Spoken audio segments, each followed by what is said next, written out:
അതെ, നമ്മളിന്നിതാ ബ്രേക്ക്ഫാസ്റ്റിനും ഡിന്നറിനും പറ്റിയൊരു chicken gravy ആയിട്ട് ഉണ്ടാക്കണത്. അതിന് വേണ്ടിയിട്ട് എല്ലാ വെജിറ്റബിൾസും എടുക്കുക.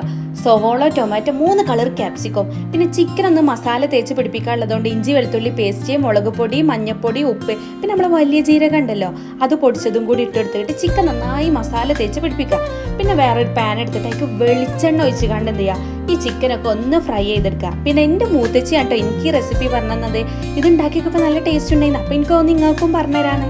പിന്നെ ഇതാ ഈ ചിക്കനൊക്കെ അന്നാണ്ട് കോരി മാറ്റിയിട്ട് ഇതേ വെളിച്ചെണ്ണയ്ക്ക് തന്നെ നമ്മൾ സവോള ഇട്ടെടുത്തുകൊണ്ട് ഒന്നുകൂടി വഴറ്റിയെടുക്കുക. എന്നിട്ട് ആ ഒന്ന് വഴന്ന് വരുമ്പോൾ ബാക്കി വെജിറ്റബിൾസും കൂടി ആഡ് ചെയ്തിട്ടാണ്ട് ഇങ്ങോട്ട് മിക്സ് ആക്കുക. എന്നിട്ട് ഇതിലേക്ക് കുറച്ച് മുളക് പൊടി, ഒരു സ്വല്പം മഞ്ഞൾപ്പൊടിയും ചേർത്തിക്കാണ്ട് ഒന്ന് ഇളക്കുക. പിന്നെ നമ്മൾ ഇതിലേക്ക് കോൺഫ്ലവർ കലക്കിയതും ടൊമാറ്റോ സോസും സോയാ സോസും ഒഴിക്കണേ. അതെനിക്ക് വീഡിയോയിൽ മിസ് അയക്കണേ. എന്നിട്ട് പിന്നെ നമ്മൾ ചിക്കൻ ഇട്ടെടുത്തുകാണ്ട് നന്നായി ഒന്ന് മിക്സ് ആക്കുക. അത് എത്ര ഉള്ളൂ. പിന്നെ അത് മൂടി വെച്ചിക്കാണ്ട് ഒരു 10 മിനിറ്റ് നമ്മൾ കുക്ക് ചെയ്തെടുക്കണം. അത് ലോ ഫ്ലെയിമിലായിരിക്കണേ. സംഭവം കണ്ടോ, കിടുവാണ്, നല്ല ടേസ്റ്റും ഉണ്ട്, സിമ്പിളായിട്ട് ഉണ്ടാക്കുകയും ചെയ്യാം. അപ്പോൾ നിങ്ങൾ എന്തായാലും ഒന്ന് ട്രൈ ചെയ്ത് കണ്ട് എന്നോട് ഫീഡ്ബാക്ക് അറിയിക്കണം. അപ്പോൾ ഓക്കെ, ബൈ ബൈ.